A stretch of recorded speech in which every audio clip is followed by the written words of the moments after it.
हाल ही में अमेरिका ने Balochistan liberation army और उसके आतंकी संगठन मजीद ब्रिगेड को विदेशी आतंकवादी संगठन के रूप में घोषित कर दिया। यह महत्वपूर्ण घोषणा उस समय हुई जब पाकिस्तान के सेना प्रमुख असीम मुनीर अमेरिका के दौरे पर थे। अमेरिकी विदेश विभाग ने बताया कि मजीद ब्रिगेड को BLA का एक हिस्सा माना गया है और इसे विशेष वैश्विक आतंकी सूची में भी जोड़ा गया है। इस कदम का मुख्य उद्देश्य आतंकवाद से लड़ाई और ऐसे संगठनों की फंडिंग और समर्थन पर प्रभावी रोक लगाना है।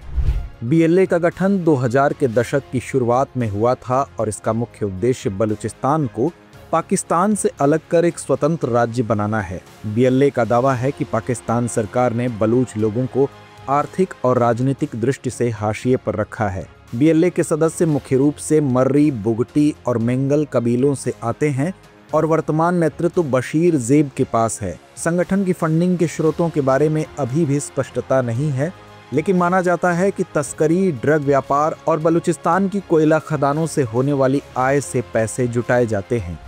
मजीद ब्रिगेड को BLA की स्पेशल फोर्स माना जाता है।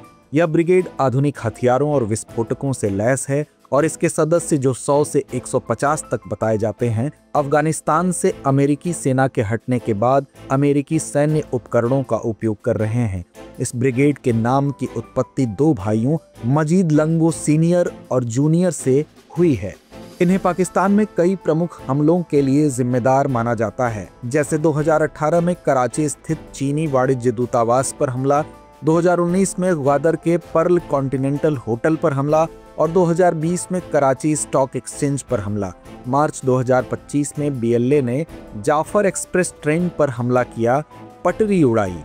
अमेरिका का यह कदम पाकिस्तान के लिए एक कूटनीतिक जीत साबित हो सकता है, जिससे उसे आतंकवाद के खिलाफ संघर्ष में मदद मिल सकती है।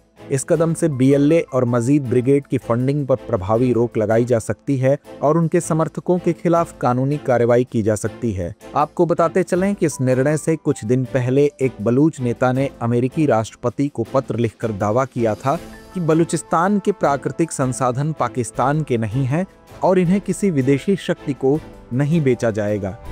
भारत के लिए यह निर्णय मिश्रित संकेत देता है। एक और पाकिस्तान इस कदम का उपयोग अपनी आतंकवाद पीड़ित छवि को मजबूत करने के लिए कर सकता है, जिससे भारत के आरोपों का प्रभाव कम हो सकता है। वहीं दूसरी ओर बलूचिस्तान में चीन पाकिस्तान आर्थिक गलियारा से जुड़ी परियोजनाओं के काम में तेजी आ सकती है, जिससे चीन को लाभ हो सकता है और उसकी सामरिक पकड़ मजबूत हो सकती है।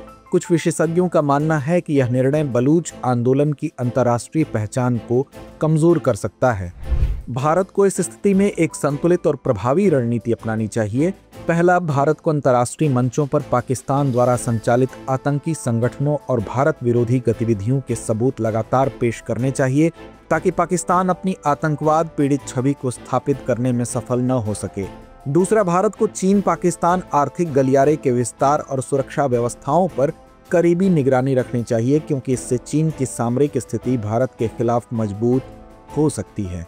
तीसरा, बलूचिस्तान और पाकिस्तान के भीतर मानवाधिकार उल्लंघनों पर कूटनीतिक रूप से दबाव डालना चाहिए, ताकि इन क्षेत्रों की स्थिति पर वैश्विक ध्यान आकर्षित किया जा सके। चौथा, भारत को अमेरिका और अन्य साझेदार देशों के साथ सुरक्षा और खुफिया सहयोग बढ़ाना चाहिए, ताकि दक्षिण एशिया में उसकी रणनीतिक स्थिति सुरक्षित रहे और क्षेत्रीय घटनाओं पर प्रभावी नियंत्रण बना रहे। अमेरिका द्वारा BLA और मजीद ब्रिगेड को आतंकवादी संगठनों के रूप में घोषित किया जाना पाकिस्तान के लिए एक कूटनीतिक अवसर है, लेकिन भारत के लिए यह एक रणनीतिक चुनौती भी है। भारत को इस स्थिति में अपनी कूटनीति को संतुलित और प्रभावी बनाने के लिए मजबूत कदम उठाने होंगे, ताकि वह अपनी राष्ट्रीय सुरक्षा और अंतर्राष्ट्रीय संबंधों में मजबूती बनाए रखे। तो व्यूअर्स, चर्चा को यहीं विराम देते हैं और नोट करते हैं आज का सवाल। BLA और मजीद ब्रिगेड पर अमेरिकी प्रतिबंध पाकिस्तान की आतंकवाद पीड़ित छवि को मजबूत कर सकता है, जो भारत के लिए कूटनीतिक चुनौती है। इस कथन की समीक्षा कीजिए और भारत की संभावित कूटनीतिक रणनीतियां सुझाइए। डियर व्यूअर्स, अपने एग्जाम की तैयारी को और बेहतर करने के लिए हमारे चैनल को लाइक, शेयर और सब्सक्राइब करना न भूलें।